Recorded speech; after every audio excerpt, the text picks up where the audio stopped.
Eh, You yeah, okay? yeah, just a little gas. That's all.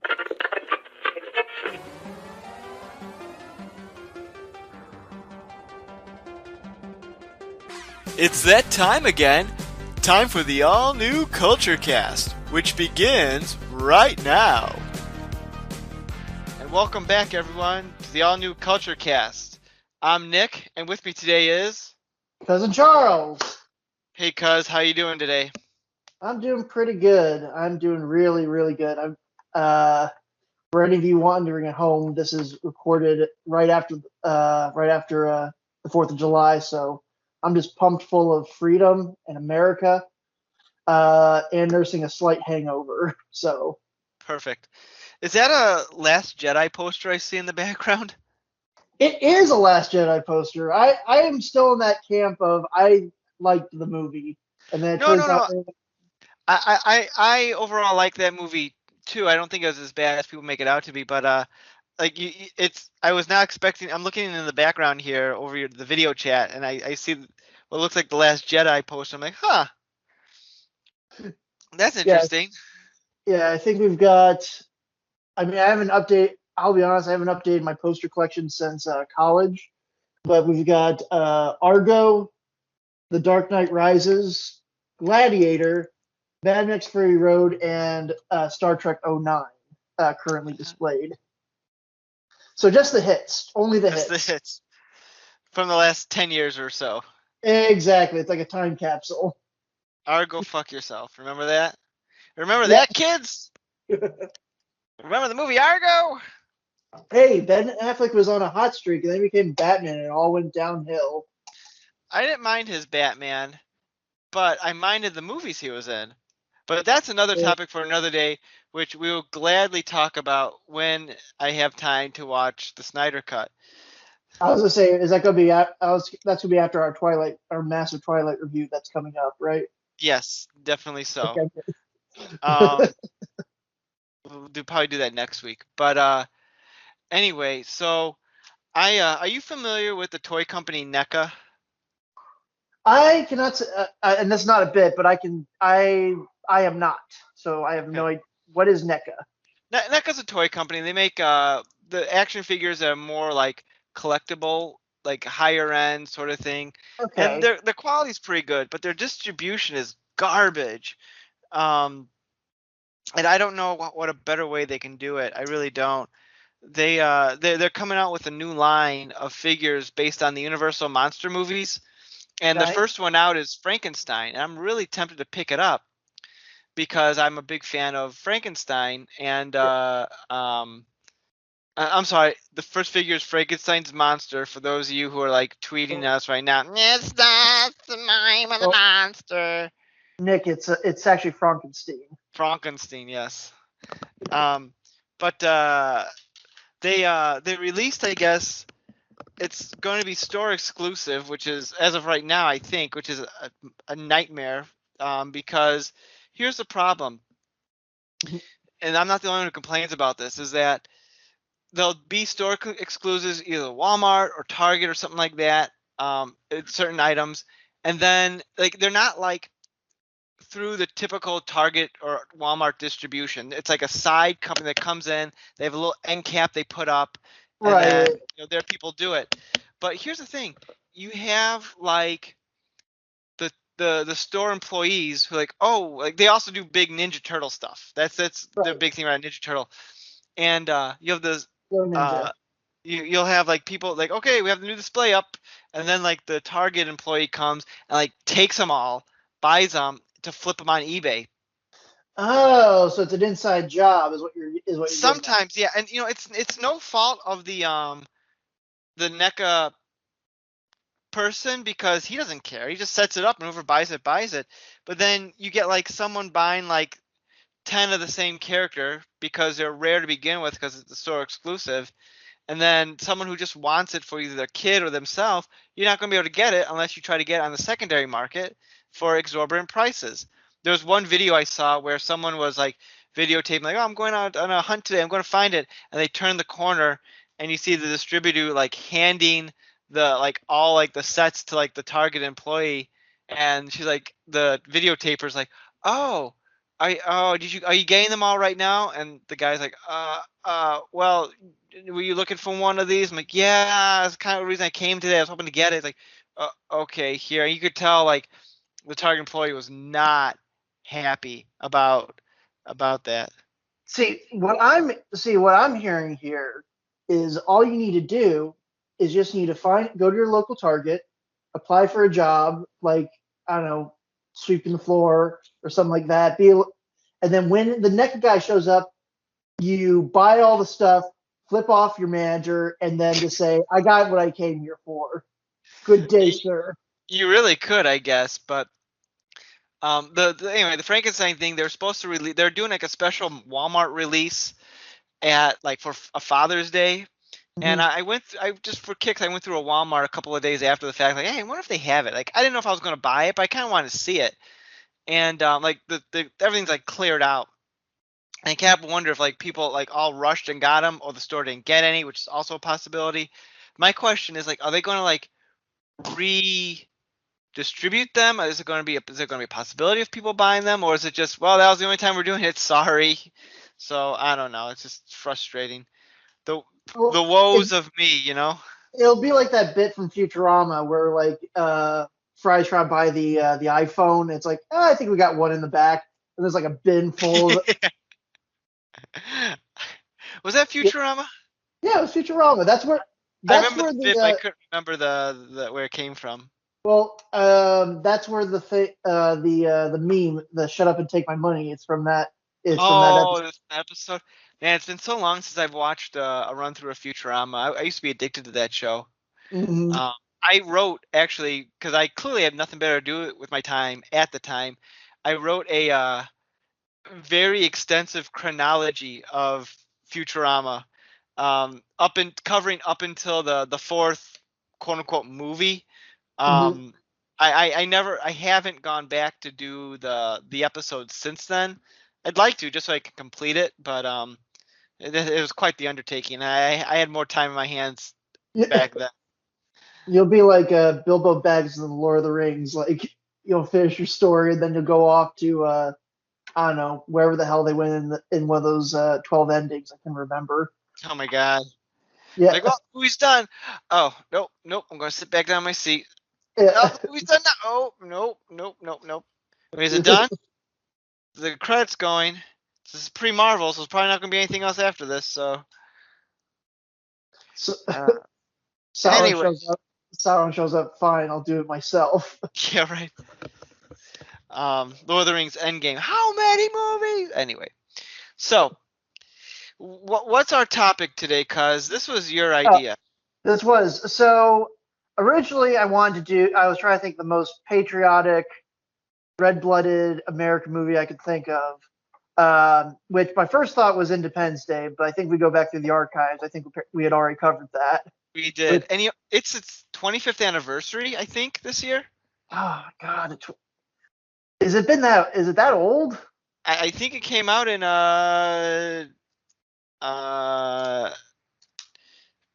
2000, 1996. I'm pretty sure. Let me check. Yeah, 96. 96. Yeah, 'cause I think oh god, didn't they have that really out there, like not out there, but just kind of like forgettable sort of, we're doing a Jurassic World type deal. We're like, oh, it's 20 years Yes. later. That Yeah, came out in 2016. That, in fact, I think yeah, that's when we did our Independence Day podcast. Was right when the new one came out. yeah. You can see the cultural impact that movie's left and all the stars it made, like one of the Hemsworth brothers and other people. But regardless, so okay, so since I couldn't, so then the other movie I've been, I don't know why I've been obsessed with this, but this is actually before the show. I actually rewatched the movie when I was visiting Nana down in Florida because we were just trying to pick a movie to watch. I was like, why not Under Siege? Because I watched that when I was in Sea Scouts because Navy, and yeah, I thought I'd bring up this little blast of the past, these kind of the capper to Steven Seagal's sort of hit string of hit movies in the late 80s, early 90s period before he kind of got relegated to the direct to DVD. Like it was like every actor always has like their like kind of like their Their period where they're peak. like, yeah, where it's like hit after hit after hit. And then I think from what I looked up, Under Siege was like the last really big movie they starred in before it started going all to the direct to your Walmart $5 bin. I guess it depends on how you view it. He did have a couple of other big movies after that, like On Deadly Ground and Executive Decision. I think. I don't know how well those fared, um, like box office wise. Oh, it looks like On Deadly Ground kind of bombed. I got Mhm. 38 million against a 50 million budget. And let's see, Executive Decision. He has a supporting role in that. That was more of a Kurt Russell film. Yeah, because Um, that was like, that one did good. That one got 122 million against 55. So that actually was very successful. but yeah, because I think the big thing from that movie was like, oh, yeah, it's being billed as a Steven Seagal movie, and then he gets killed in like I guess spoilers for like a 20-year-old movie, but he gets killed like right as the mission's about to start. He gets sucked out of the plane. I hadn't seen that one. I'm surprised Steven Seagal allowed that to happen. I think that was probably the last time he allowed that to happen because then it was all downhill from there. I think. Yeah, well, let's see. I'm looking at everything else. Like he's done movies, but like let's see, Exit Wounds. I kind of remember that. But He, that one he actually did well box office wise. but I would say but there's a difference, and we'll get into Steven Seagal because he's an interesting individual. Let's just say, but there's definitely a difference between like uh, working in Hollywood and like actually making quality movies in Hollywood. Which say what you will, this is I think Under Siege kind of falls into my sort of category of like kind of like dumb 90s action movie or just like it's stupid but it's still enjoyable and I can watch it like kind of like Face Off. Like Face Off is a dumb movie when you look at the Face concept. off. Yeah, but it's executed so well with just like the right amount of like, look, we know this is stupid, but we're still going to take it just seriously enough to where it's enjoyable. I mean, you don't really see movies like this being made anymore, unless it's like, again, just full on winking to the camera, like where it's pretty much satire at that point, or Right. just, or it's a Marvel movie, pretty Like much. like I when you suggested this movie first, I was like, ugh, Under Siege. Stevens. I hadn't seen it yet. I'll full disclosure, I hadn't seen it. Like Under Siege, Steven Seagal. Like all right, but then the more I thought about it, I'm like, you know what? This comes from a specific kind of year where action movies don't aren't made like this anymore, and maybe it'll be pretty entertaining. So I got more excited about this as we went forward, but the more I thought about it, and Yeah, I'm glad that you suggested and you were still down for doing it afterwards. So yeah. um, but yeah, I thoroughly enjoy because I don't like Steven Seagal, and I don't mean like as an actor, although he does not have much range. He plays the same mumbling, you know, He knucklehead in every movie. But he um, enunciated clearly and he made sure to not look directly in the camera. I think that's a win for all of us. um, but like I think he's just a garbage human being in every step of the Yeah, every any way possible. I mean, and his like ego is like through the roof, like undeserved. his But ego's almost as big as his waistline. oh, Fat Joe, heyo. Actually, I do need to be careful. He is friends with Vladimir Putin, so the KGB could be Yeah, coming in right. Well, right now. that's we'll get into this, but that's I was reading about that like on his Wikipedia page, the source of all truth. It seems like Seagal acts like he and Putin are friends, but like Putin acts like I don't really know the guy. Like, how bad do you have to be that Putin is trying to distance himself from you? like if they're ever at the same restaurant, it's like Putin, hey. He's like, I don't know him. Keep walking. Let's just keep walking. But no, he's he's a fascinating individual in terms of just he's fascinating in just how odd where everything was where everything sort of went where with his career and where he's at nowadays. But Yeah. yeah, that's one of the more especially with everything that's kind of gone on the last like 5 years or so. Definitely one of the more interesting aspects. It's kind of like Dennis Rodman's friendship with Kim Jong Un. It's like, I mean, I guess people need friends, you know. Uh, Friends in low places. Is yeah, that how that song goes? Or is it high place? I don't even know. no, you got it Doesn't right. matter. But But anyway, I, Under Siege. You recommended this, and I watched it over a period of 2 nights because this hour and a half movie is clearly too long for me to watch it one sitting. yeah, But I thoroughly enjoyed it. I enjoyed it more the first night. Like the second half of the movie, it gets really weird and really stupid. oh yeah, Like I mean, like I'll just jump right into it. Like the first half is like, okay, they're building. It's clearly a Die Hard clone. Gary oh yeah, Busey's playing himself again. yeah. I'm convinced the scene where he dresses in drag to go get the captain and everything. I'm convinced that wasn't in the script, and he just showed up on set to do it. And they're like, fine, whatever. Because it feels very much like on the nose, like whenever a movie does kind of like a meta commentary, like that kind of feels like meta commentary if I've ever seen it, where it's like, do I look like I need a psych evaluation? Oh, but the question is he in on the joke?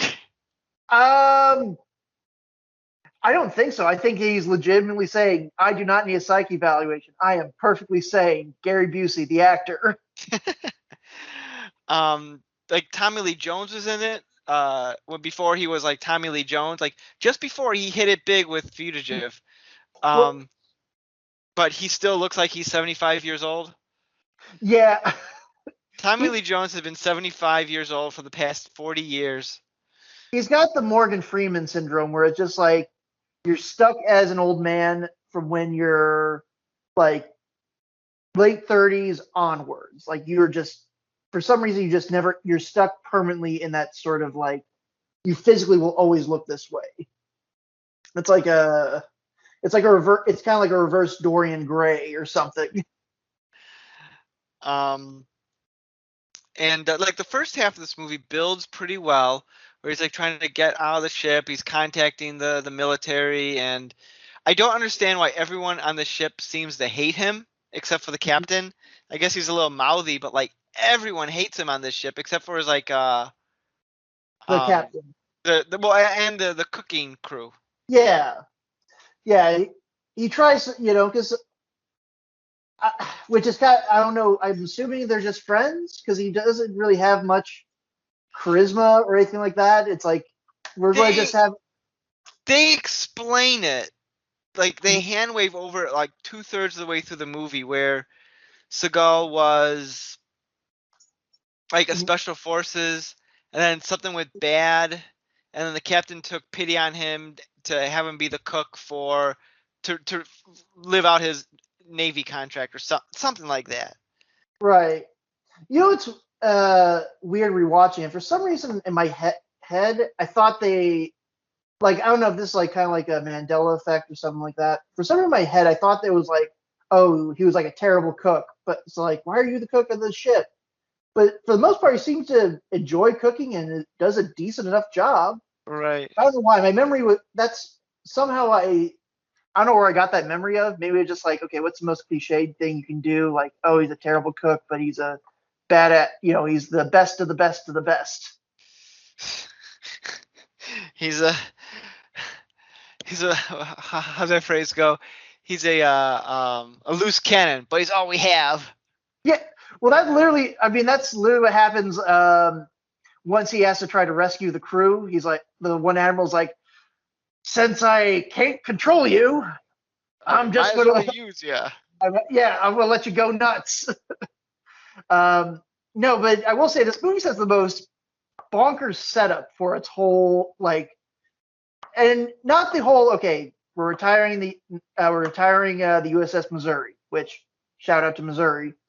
But the fact that it's like, oh, we're having a birthday party for the captain, and with this whole like surprise party set up around the ship, and just kind of, it's kind of just like the again, it's taken so seriously. Like we're having a special dinner flown in for the captain. You don't understand. Well, I'm the only one that cooks for the captain. I'm the only one who prepares his meals. It's like very serious and very over the top for like something that should not be taken as seriously. Um, or taken with such like this is the most important mission of this entire ship's career is the surprise birthday party for the captain as the ship they served is being decommissioned. I was like, Well, and also what makes no sense. Well, I shouldn't say makes no sense, but what's bizarre is so this musical group, which also happens to be terrorists. mm-hmm. One wouldn't. I know it's a movie, but wouldn't the U.S. Army or the Navy vet like these people before they come on like their ship? Commander Creel vetted for them because he's in on it, man. Okay, but here's the thing that like who's bringing them in? Like you think that would have to get approved at a higher level, and also they also for some if this whole thing was going to be a trap, why even bother with the stripper? They gotta sell it. They gotta sell. But they don't even have the stripper come in until well the strip they're like oh she's here and then she doesn't go like I don't know Well, it just seems like a waste of well, I can tell you why she was in the movie. We gotta bring in there are two reasons she was in the movie. Yeah. Which that's the one sort of fun fact is that the actress I can't remember her name now, but I looked it up. She actually was like Playboy's July 1989 or something like that. Yeah. Like in the real world, which is like okay, that's kind of a fun sort of that's sort of like a fun little thing. But the other thing that Megan sort of brought up to me when we were rewatching it earlier was like, so this is a terrorist group that also knows how to play musical instruments and can cater a full birthday party on the ship. Like they're very talented.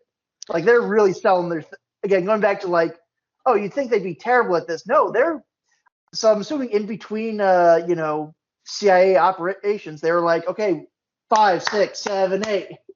And Well, they had to do something to kill time in between.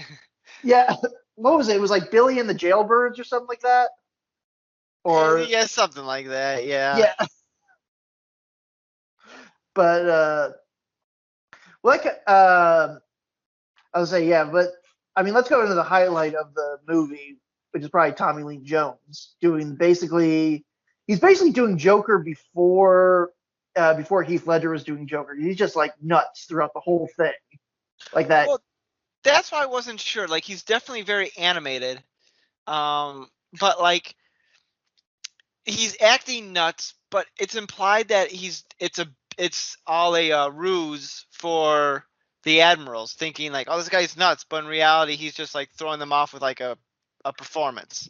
Right. I love like the whole where he's like going on like he's going on like a rant, and Gary Busey and Chief Engineer O'Brien, I can't remember, are just like laughing because they know it's all bullshit. Again, it's very when we say that it's a Die Hard ripoff, it very much structure wise is a Die Hard ripoff. Just like Hans Gruber's like, oh, we're political. It's all a political thing. When in actuality, it's a cover for a huge bank or a huge robbery. Same deal here. Oh, we're starting a revolution, but no, we're just here to steal the nukes. So, but you don't instead of a wisecracking New York detective, you get a stone-faced judo or aikido. I think that's what it is. It's aikido master Steven Seagal doing his best because he's the best that there's ever been. He's the best there is. What's that? What's the thing that Wolverine says? Like, I'm the best there is at what I do, and what I do isn't very nice. Yep, pretty much. Worst catchphrase ever. Hey, look, Marvel paid people $15. Like, look, just write some characters. Well, just come up with these characters. Here's some money. And you will not hold the rights to them, and we will be rich. Yeah. Yes, you got 20 minutes. Let's go.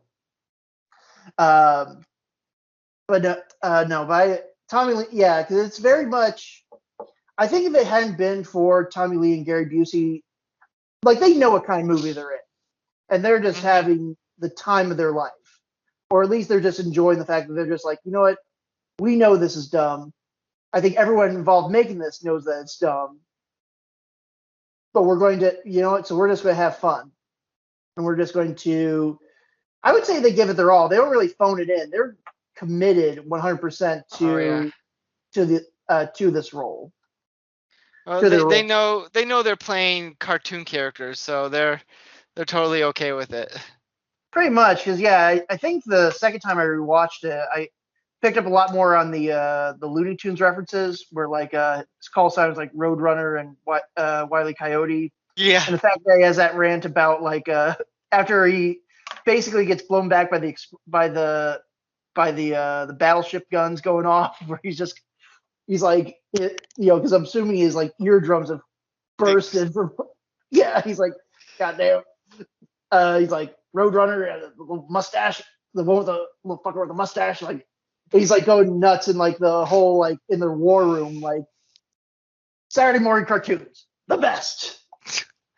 Like there are Um, many good quotables, which I'm surprised the internet has not used. well, after our podcast, they will, because everyone will listen to this and they'll be Like, like uh Under Siege. That's the ticket.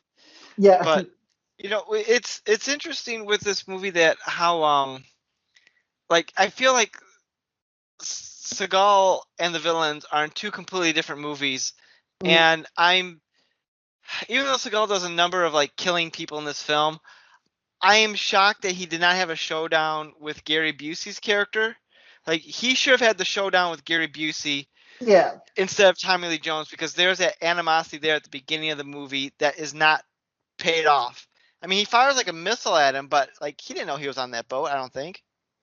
No, I don't. I don't think it was made clear that. Oh yeah, Commander Creel's on there. I think it just we know as the audience, but I don't think the characters really knew. They just knew. Oh, we got to stop the sub. I'm kind of going. Sorry, I lost my train of thought for a second. Uh, what was I going to say? But no. Oh, that's what it was. But they try to. And I know. Again, I don't know how the script writing process for this movie was, but it does feel very much like they as they were making the movie, or at some point when they were writing it, like in one of the drafts, they were like, "Oh, should Stranix? Is that what Tommy Lee's character's name? It was something like that. We're It like, doesn't matter. yeah, we're like Tommy Lee. I was like at one point, it feels like they added the part where like, oh yeah, they retconned it where it's like, oh yeah, Tommy Lee Jones was the officer on the Panama mission that went bad. But it feels very much like, kind of like as they're filming, they're like, okay, we got to come up with a finale for this thing. Well, So, yeah, that's what I was going to ask you about. So, did Steven Seagal and Tommy Lee Jones were they together on they, some mission? Because they seemed like I know you, I recognize you. yeah, they kind of make it. I think it was like at that last scene, they're like, oh yeah, you're the guy from Panama, and like they never really bring up like what that. I mean, we know that the mission went bad. Steven Seagal like almost quit the service, but then the captain took pity on him, made him his cook. But they never sort of bring up like what happened or what. Like it's almost like it's loosely referenced when Tommy Lee's like talking about like I had to come up with solutions to insane solutions to insane problems that other people created. Um, but it's never really directly referenced like Seagal doesn't call him out for the whole like you really screwed up, you really fucked up Panama, and now it's like it's kind of there, but they don't fully commit to it. Where it's like I've had this long grudge against you, or there's like I think when they were first after they've taken over the ship, I think there's like a moment where like he says Ryback like questioning it, but it's like he doesn't seem to remember him, or he doesn't seem to Hmm. go like, oh, this guy's going to be a problem. Like he's like, my guys can handle a Yeah. dozen Marines and 100 cooks. And they even joke about Tommy Lee Jones even jokes about it, um like when he talks to Chief O'Brien, like, why didn't we pay this guy to work for us? Yeah. Which, I like that in the movie. It's a little bit of a subversive trope, maybe, where normally the villain would be like the good guy will kill like half of the villains, and the Mhm. main villain be still be like, oh, we could take him, like, and not like be impressed or like give him like the credit that's due. It's like we can still take him. He's just a dumb cook. Like, no, he killed majority of your people. Maybe think Yeah. that he's a threat. And like, but he's like Tommy Lee Jones is actually like impressed with him. It's like, Hmm. hmm. Well, especially after like the best overkill scene in the entire movie, where like the random dude gets impaled by the actually, Yeah, or it's like not even anyone important, just a random dude just having. He's fortunately standing right below the piece of like rebarb or something, and he's like, "Yeah, I'm gonna pull the rope," and the dude just gets it, just like it's like the bloodiest moment of the whole movie, and the movie's been pretty like it's been violent. Don't get me wrong, but it's like very much like not like a splatter fest or anything. Like if you, it's 90s violent. yeah, but that was like the one where I was like, wow, that's pretty. That's a bit extra gory compared to what we've seen before. But then actually, no, there's a couple moments where it's like, was that where it was like the overkill moment of the movie? Because I think there's another part later on where he rips a dude's throat out. Yeah. Yeah, like he just straight up like just rips it out. It's like, oh my god. I remember seeing that, and like I did a double take. Like, did that just happen? Yeah, because Steven Seagal is the best of the best. Okay, he can just do that. He knows how to do these things. Although I will say, going back to that, the best of the best, when all the admirals are in they're in the Doctor Strangelove war room, talking about this. They're like, "Hey, Stranix is a good guy. He's the best there is. Even though we kind of screwed him over and like, he pretty much was dishonorably discharged, more or less." Um, but I mean, that's just like a minor nitpick. The Well, so going back a little bit to what I was saying earlier about how the movie gets kind of, I don't want to say dumber, but like it gets lazy as it goes Mm-hmm. on. Like, l- when I picked it up the second day to watch, I was watching it. He's hanging out with the stripper and trying Mm-hmm. to like do the traps on the boat, but like everything he needs, he has like immediately. Like, he needs a what was he doing with that gun? He was like trying to heat it up and melt like. He was like, I think he was turning like the warhead into like a improvised bomb or something. Okay, yeah, So like he was able to get the warhead. He was able to get to the spot where he could heat it up and make that. He just magically had a swimsuit available, yeah. a scuba suit, and there was like something else which escapes me at the moment that he just magically had available for him to just do. And then like the girl, he like, stay here, and so he goes swimming like all around the boat to like blow up the other stuff, and Mm-hmm. he's about to get killed by Chief O'Brien, and she's just there. Like, Yeah, how did she get there? How did because she? because Nick, she had a perfect character arc. She started off as, oh, I'm not going to kill anyone. And in the end, she's got the, you know, I don't know, got I don't know, she's become a soldier, something like that. He's rubbing off on her because like I think throughout the movie she's like, I think when they meet up with like the random crewmates that are like trapped in the one part of the ship or something like that, and they let him out. There's like that Oh one yeah. character they introduce who's like, they show him in like a quick scene where he's like, "That's gonna be my future wife there," and then Yeah. he and then doesn't appear the rest of the movie, wasn't part of the crew, like the kitchen crew. Like the one other character they introduced, the one other black guy that was in the kitchen, he only shows up in that one scene in the beginning and then at the end. Like we have no, but the reason I bring that up is like I think he was just, the one character they put in there. Like, okay, we need someone who's a scaredy cat throughout the whole thing, and also you show that we also show like, oh, the girl's toughening up. So I think he's like, how do you use one of these? And she's like, ready Yeah. to go. He's ready to lock and load. Again, Yeah, it's a perfectly structured character arc. it's funny how she was like, I don't know how to use a gun to like being perfectly great within 90 minutes of real time that this movie takes place over. And how I love that scaredy cat who's like, you're in the Navy. You've never had weapons training. I Yeah, refuse to believe that. The Navy has a boot camp too of some kind. You should yeah. have gotten something like that. I mean, everyone else was like, again, everyone else is like the like random engineers. They're like, we're ready to go. Again, it, if there's a kind of a con, like I would say, like I wish those characters got a little bit more depth. Besides, I think each of them may have showed up once in like the first sort of setting the stage. But other than that, it's like, oh, I guess Steven Seagal knows all these people. I know the one guy was like part of the kitchen crew, and he asked, "Are you doing all right?" He's like, "Yeah." It's like, okay, I guess they're friends. But I did appreciate that he got like a little crew at the end of the movie. Again, another movie would have been like Steven Seagal is going to kill all these people by himself. And maybe in yeah, his later films, he's like, yeah, why'd I have a crew? I didn't have to have all those people. I know Aikido. I mm-hmm. just kill them all. Well, I I was gonna run. say, going back to like the Die Hard again, kind of like since this is the a copy of a copy, you go back to the source, which is Die Hard. It's like, okay, well, what can we do different to make our movie stand out a little bit more?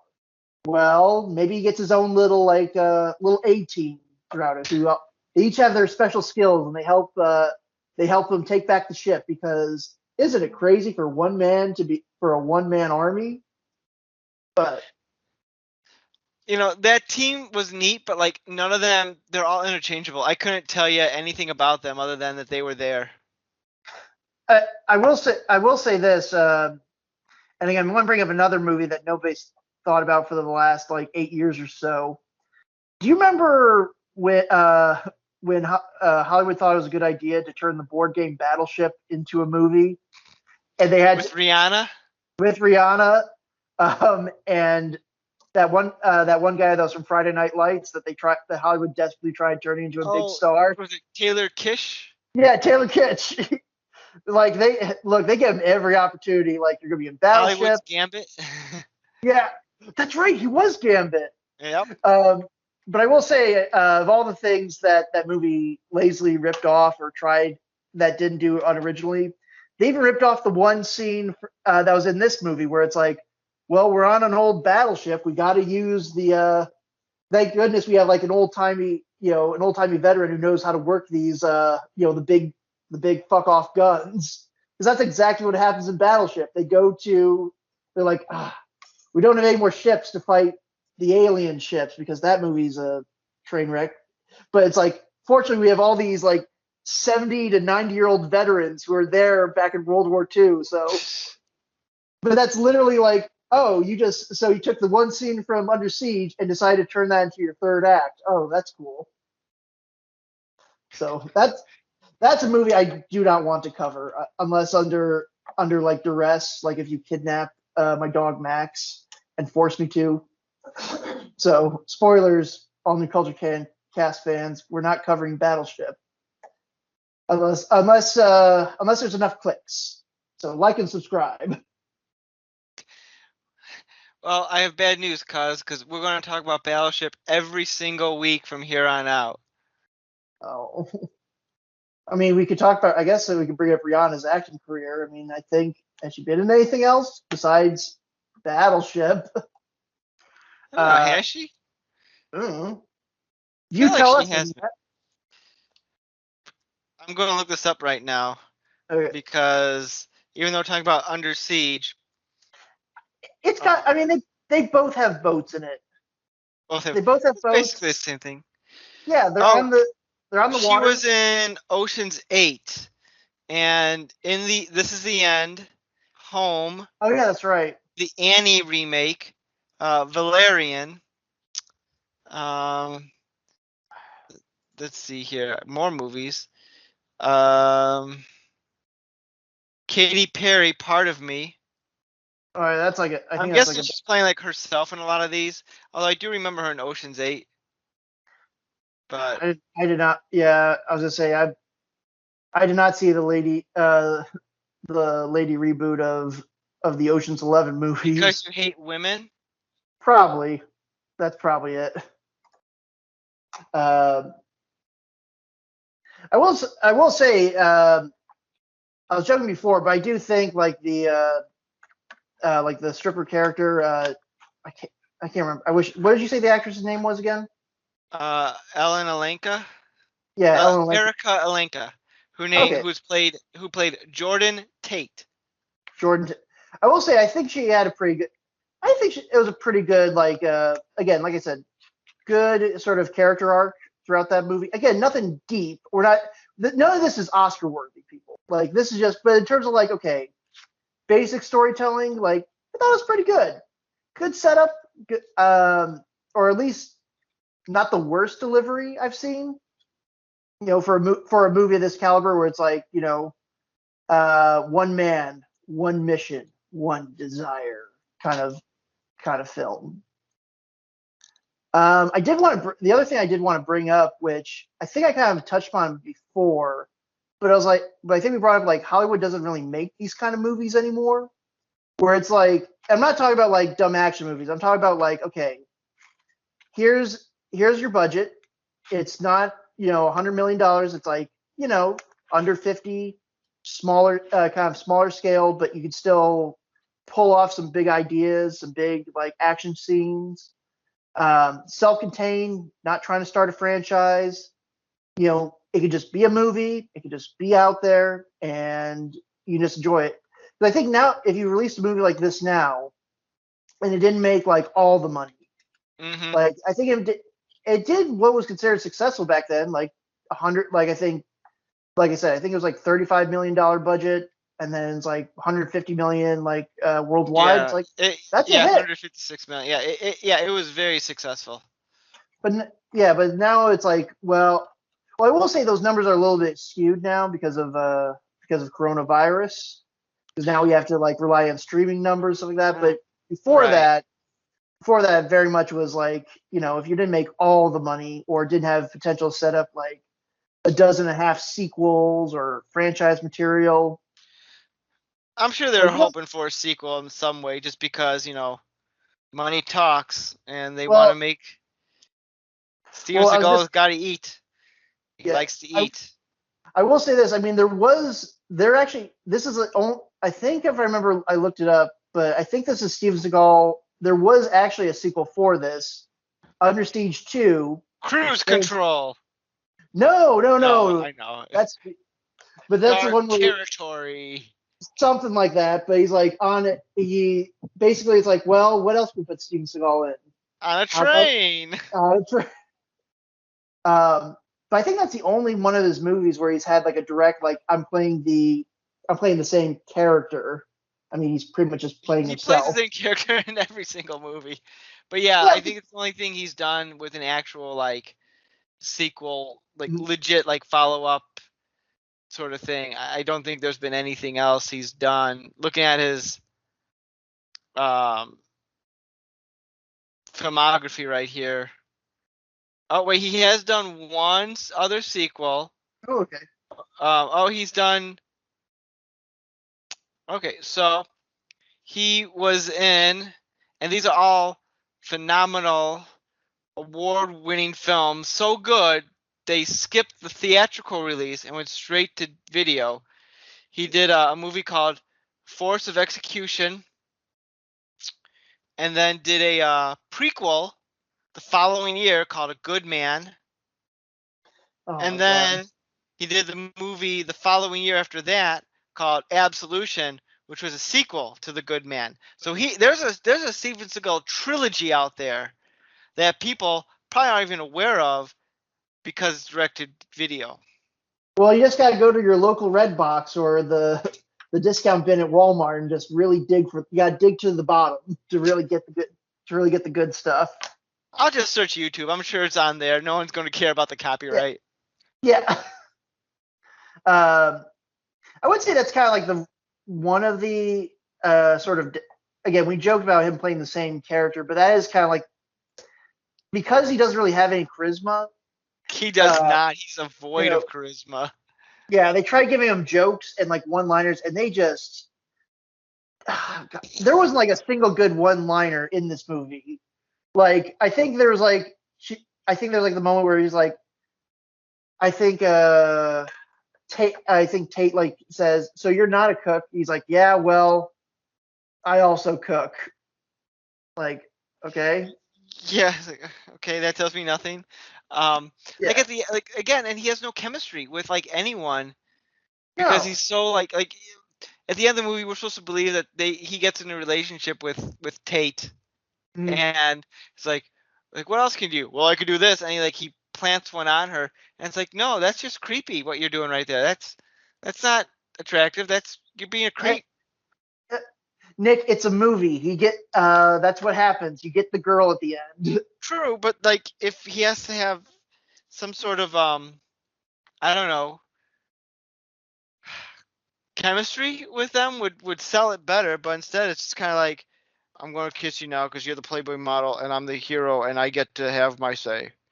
But Yeah, then again, Steven Seagal is known to be a alleged sexual harasser, so alleged. Well, I was gonna say he can't. I was gonna say hopefully he can't find us all the way from Russia. yeah. If Steven Uh, Seagal can come to my house and find me and get upset on some podcast because I talk bad about him, then fine, he could punch me in the face. No, you he heard it here. can't punch me in the face. I'll still press legal charges. This is not an invite to do it, but I would He's at gonna least be impressed if he's that petty. he's gonna show up. He's gonna Aikido you right in the jaw. And yeah, so we're calling you out, Steven Seagal. So let me tell you about Steven Seagal and his so-called Aikido. Please do. This is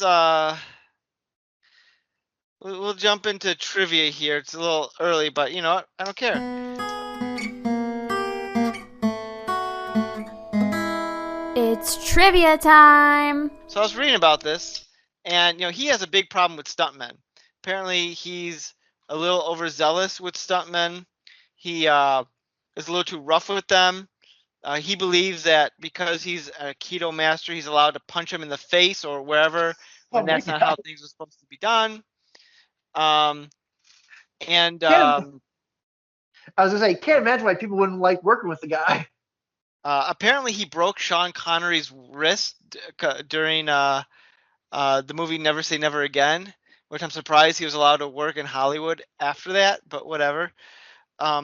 So apparently, That's when there's Gene LaBelle, who is a stunt coordinator, a stuntman, a stunt coordinator as well, who was working with him, and he got into it with Steven Seagal on another one of his movies. The actor claimed that due to his Aikido training, he was immune from being choked unconscious. And so the stuntman's like, all right, I'm calling you out on that. And so they he placed his arms around Seagal's neck. And once Seagal said go, he proceeded to choke him unconscious. And apparently, not only did he go unconscious, but he shit his pants. oh my god, that's amazing. That is Um, that is that is some, that is this quality is growth. this is alleged. The stuntman LaBelle's never like come on and said, yeah, this happened. He's kind of danced around the question, neither confirming nor denying, though he kind of implies it happened. Hmm. Seagal is like goes over the top saying he's a liar, he's sick, he's a scumbag, he's not being truthful. Like, so this means it happened, right? Most Um, likely, yeah. Yeah, you don't get that aggressive over something that didn't occur. Like, no, I would like, yeah. That's like one of those fly in the wall moments from history. I would have very much have liked to have seen. Seems Seagal getting choked down and then shitting himself. I guess Ronda Rousey, who is a mentee of this particular stuntman, I guess said in an interview one time that said like, yeah, Seagal's lying about that, and if Seagal says anything bad about this guy to my face, I'll make him crap his pants a second time. Which I don't think would be too hard. Like he is, let's just say he's not aging with grace. Um, like Steven Seagal is not like. I mean, some of these action guys, they keep relatively, like okay, like they keep relatively like Yeah, like Stallone looks act- amazing for his age. Schwarzenegger looks pretty good. yeah, Bruce Willis, I can't tell because he just wears baggy clothing now. But yeah, um, but Seagal, he's like as big as a whale. When I was watching the second half of this with my wife, I mentioned how he's like really big now, and she's like, "What?" So she pulled him up on his phone. She's like, "Whoa!" oh yeah, Doesn't help that he has this like rat on his face that he calls like a goatee. Like that's like I don't yeah. know. But, Is he oh, trying to like nowadays, yeah nowadays, not back then, I nowadays. was just saying, yeah, Like I can't tell if Steven Seagal is trying to uh what's the term I'm looking for? Appropriate like another look. Like is he trying to look more Asian? I feel like he's trying to look more Asian, like the way he dresses and everything, or like at one I point in time I thought he tried to look more Native American. Maybe I'm totally misreading this. I don't know, but I wouldn't be surprised if he was trying to go for that. I think he's just trying to like look anything to distract from like how I used to look. Like I've got to go the complete opposite. Although I will say, one of the signature things, like when people like describe Steven Seagal in like his prime, is like the ponytail. He does not have Yeah, a ponytail in this movie. does not. No, it's just no ponytail at all, or at least none that I could see. Uh, Pre ponytail Seagal, yep. or is it post ponytail Seagal? I don't know. Hmm. You be the judge. Yeah, he did not have the signature ponytail look that he usually has in most of his films. But the one other thing I did want to mention before I forgot is this kind of like mainly it's less about Steven Seagal in this point, but mainly what the director did right after this. And you brought this up earlier when you mentioned Tommy Lee getting big Mhm. from The Fugitive. It's the same director. Like he did, like the guy who directed Under Siege. Like previously, he had done a bunch of like sort of these like mid-level kind of schlocky action movies with Steven Seagal. But then like his next film is like The Fugitive, an Oscar winning film with Harrison Right. Ford and Tommy Lee. It's like, I mean, stranger things have happened, but I do think that's kind of like a funny little feather in the cap of just like, this is the film that preceded it. And you know what? I guess it was this film that Harrison Ford saw like maybe an early cut of that he gave the approval for the director to be hired to do The Fugitive. Like Really? they's like, we want to hire this guy, and Harrison Ford's like, well, I don't know, let me see what he's doing. And he watched Under Siege, and he's like, okay, yeah, he's good. Let's hire him. So Okay.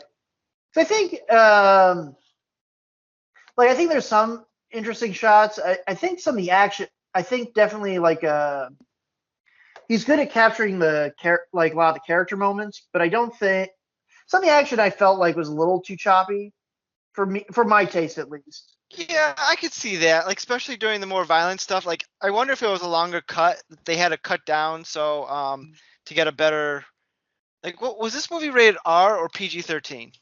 I did not look that up. Well, I bet it was R because of the boobs. Yeah, I was gonna say you're not gonna get boobs in a Marvel movie. Not with that attitude. Hey, look, Disney's drunk with power. Anything could happen. But where was I going next with that? But No, I do think it's in terms of like, because there's a lot after Die Hard came out, a lot of the, okay, we're continuing this format of like one man, impossible situation. How's he going to survive? How's he also going to, kind of save the day? Type of, the Die Hard knockoffs. I think this is probably one of the better ones. I think it at least gets credit for at least picking like a very unique setting, like putting it all on a battleship. I think gives it points versus like, I'm trying to think. I think Cliffhanger, that was also kind of like a Die Hard knockoff. I think. Was it? I haven't seen Cliffhanger, but there were a ton of Die Hard knockoffs. Like Speed, what you can argue was a Die Hard knockoff. Mm-hmm. Die Hard 2 was a Die Hard knockoff. Yeah. There were a bunch of them around that time because Die Hard was just such the perfect action film that it's well, it's kind of like that. It's kind of like whenever something gets big and popular, there's always like people gravitate to like. It's always like whenever the other studios are like, okay, what was the thing that people liked about this movie? And I think for Die Hard, it's like, well, I think they liked the premise. So okay, let's take that same premise and put it in a bunch of different scenarios. It's also kind of like I remember I can't remember where I read it, but someone brought up like the point of like, yeah, when Batman '89 got really big, people were like, oh, it's not they didn't pick up on the fact that people just want superhero movies. It's like, people really like these old like these old characters from the 30s and 40s. So that's where you get like the Phantom and the Shadow and Dick Tracy. Well, in to their defense, everyone was trying to rush to leech off of Batman's success, but they didn't have the rights to like the Marvel or DC movies. No. So they're like, what can we get the rights to? The Phantom. All right, fine, do that. Dick Tracy. Great. Warren Beatty wants to do it. Do it. Like they just got whoever they could and made it go of it.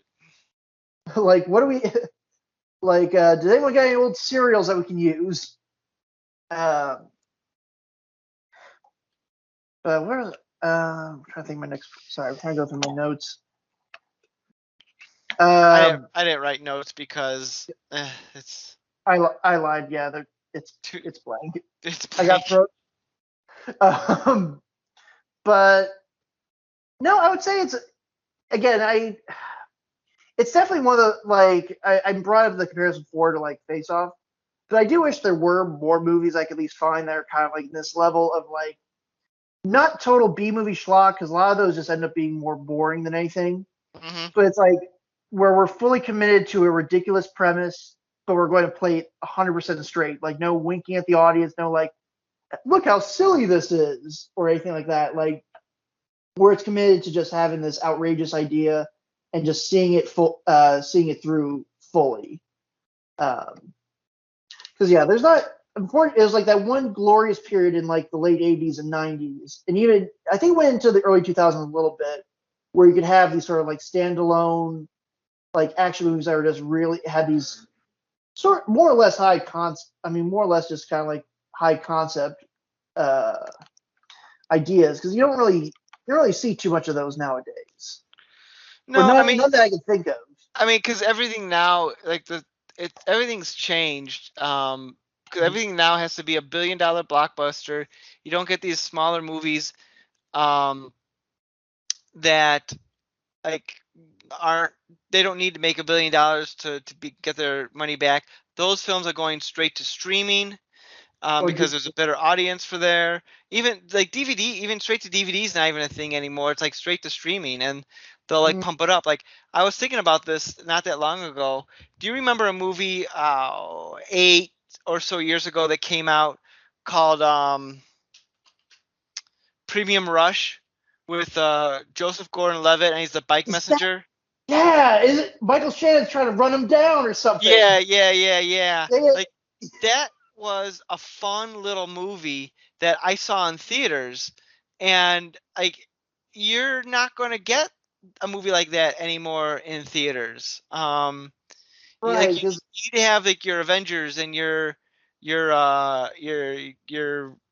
Batman versus Superman or whatever big explosion blockbuster film. Like, you're not going to get just something simple like that anymore, and it's unfortunate that that's the case. Or like I think like the big thing is like you can't get like a big name star attached to it because a lot of times when you have these sort of like kind of schlocky action movies, they either just don't have the budget to they either don't have the budget to pull off the effects, so they feel like, oh, this is like made for like a TV show, like a cop show or something, or they can't get Right. like one who's like big name or wants to like stoop down to that level to do something. I guess you could technically argue that Bruce Willis is doing that now, but I think it's just more like I just need the cash. Bruce And Willis doesn't care. Bruce no, Willis has not acted in like 20 years. Let's just be honest with ourselves. yeah, He comes in, he mumbles his lines, he gets his voucher for the food, and then leaves. yep. He's like, look, 20 minutes. Like you guys got me for about 20 minutes. So let's shoot these and let's go. Yeah, because there's a lot of. I mean, that's a whole topic we can do about all the stinkers that. Not even stinkers because that would imply that people notice them. Yeah. I mean, it's more like you stand in front of like I guess back in the day it would have been a Blockbuster or a Family Video, but you stand in front of like a red box and then you're like, oh, there's Bruce Willis's face, and I don't know, he's kind of just looking off to the side, pointing a gun. So it's got again kind of like a very generic title. It's like, oh well, this is something, I guess. I don't think anyone would really enjoy it. But I was trying to think where I was going to go next with that. Sorry, I kind of lost my train of thought. So, but yeah, no, it definitely, it's definitely a different time, different strange times we're living in. yeah. Like, I don't know, like, that stuff, you go to Netflix, even if you have a big star, like these actors and actresses, they don't, and even Spielberg just signed a deal with Netflix. Like they don't care. It's like, or not they don't care, but it's just easier to sell it on a streaming service versus in the theater. Right, and I think it definitely. I mean, we sort of after after the year we had 2020, I think definitely there's going to be. I think the industry is definitely changing. I don't because I think we went to the theaters. We actually did go to the movies to see like the sequel for A Quiet Place, but it was like very much like I could have just seen this at home. Like there's nothing about being in theater that made it like special or like, whoa, wasn't that crazy? It's like, I feel like I could have seen this at home. Like there's nothing about the sort of that world that makes me want to like go out. Like I'll just sit on my couch, sit in front of my TV, and just pop in Under Siege again.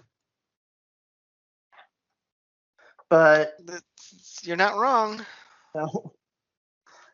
I was gonna say, yeah, that's I think I got through a lot of my main points. You got anything else to add? No, not really. I mean, this is a fun movie. It's definitely of an era when they made action films like this. Like, I love 80s stuff. 90s stuff had its own feel to it, and this is definitely in the 90s category. Although it's on that like fluctuation where it's not quite 90s, not quite 80s, because I'm sure this movie went into production during the time when the 80s was still around, because this movie came out, what, 92? 92, yeah, 92. And I think it's like that weird, like, okay, because every decade has that, we're like, okay, what's the identity or what's the feel of the next 10 years? And this one, like, I'm looking on the production of it. This one, it doesn't say when they started filming, but still, it was I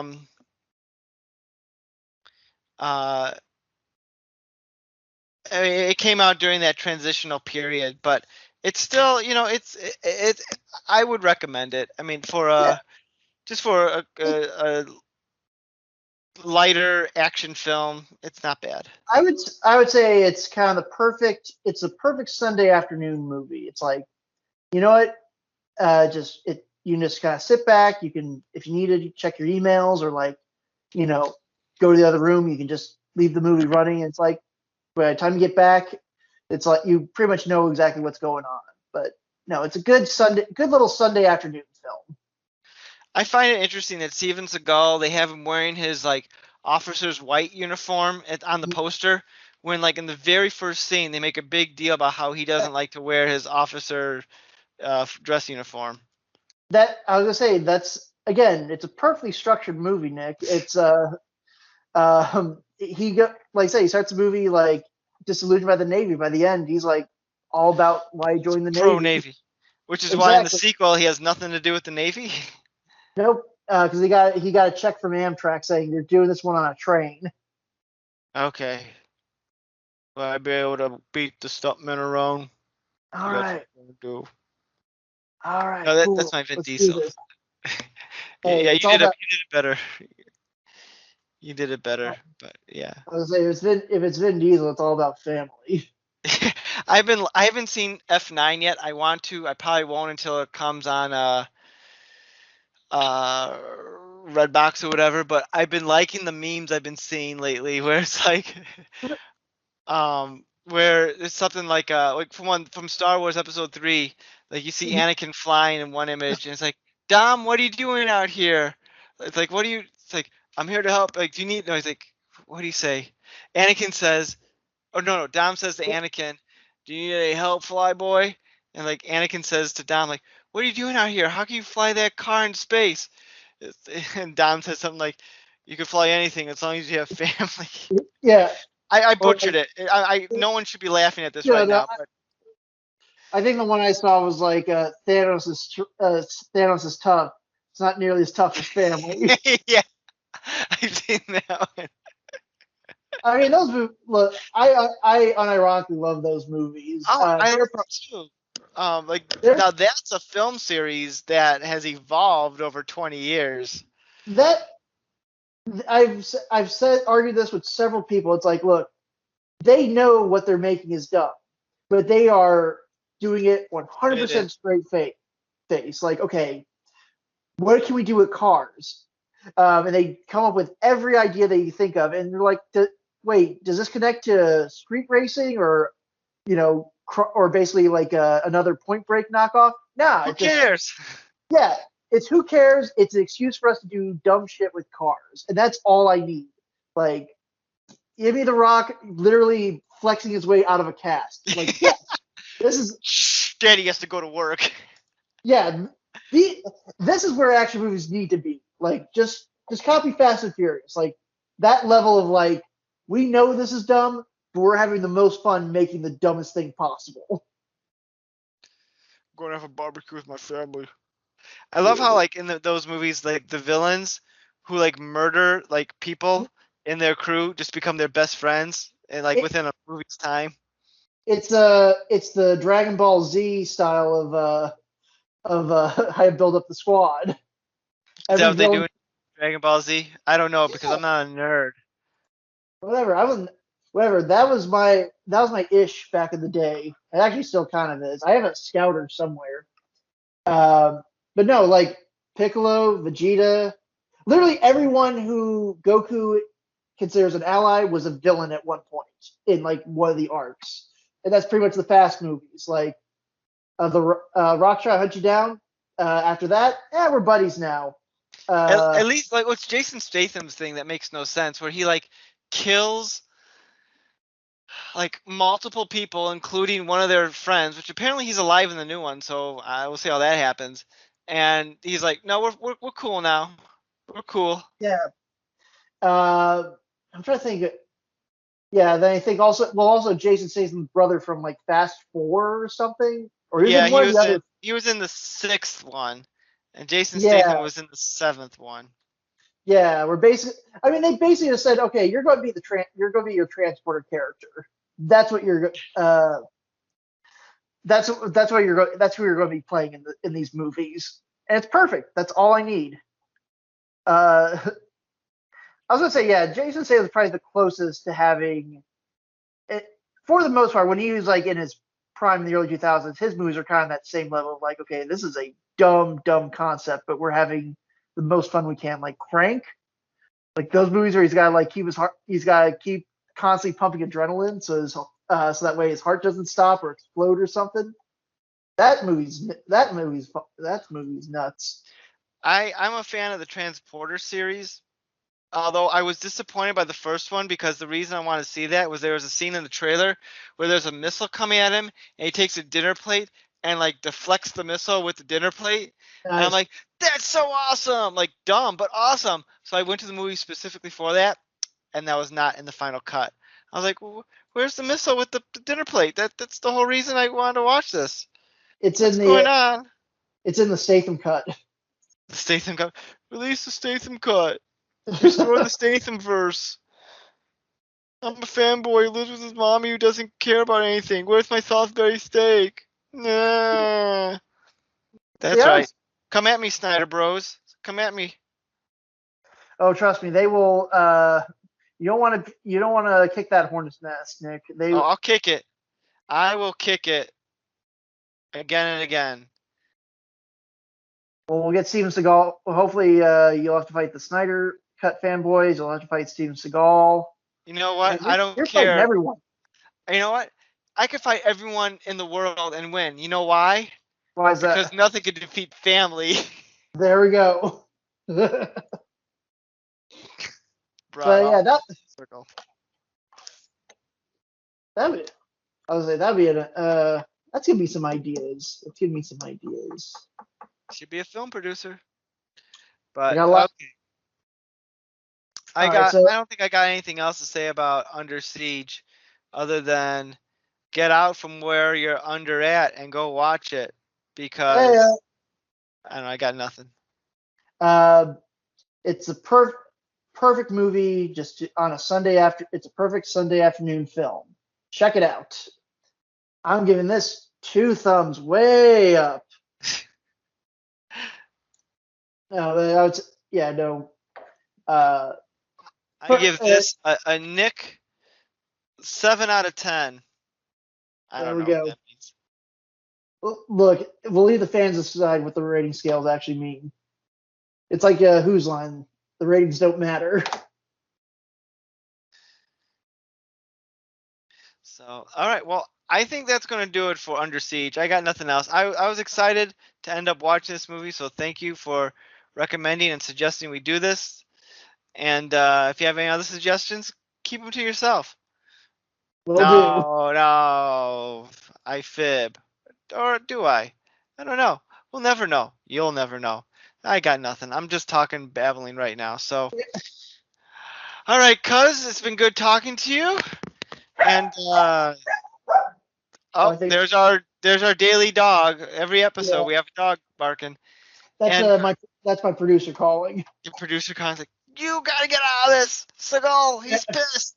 He's coming for you. But we like the movie. He doesn't care. You told the shit the pants story. Yeah, he's trying to bury that. He's trying to wipe it away. Yeah. Got him. Well, that zinger was better than any of the one-liners in this movie. So. Yeah. But yeah. Okay. Well, I got nothing else. So, cuz, I'm gonna let you go. This has been the All New Culture Cast. Thanks for listening to our episode on Under Siege, and check us out next week when we talk about Twilight. See you then, folks. Bye. You've been listening to the All New Culture Cast. Check us out on social media. Drop us an email at nick.culturecast@gmail.com. We can't promise we'll read it. Theme music by Dana Vodovaz. Check out his work on YouTube with Vodovaz Music Productions. This has been the All New Culture Cast, a saltwater production. Original material copyright 2021. Thanks for listening. Well, what's weird is like Vin Diesel. Okay, so he's basically got 3 franchises that he's like known for. He's got the Fast movies, I think, then the Triple X technically, and then Riddick. If you count those last 2 as actual franchises, sure. I mean, he's tried making them franchises. Yeah. He's like, I want to turn this into a Star Wars.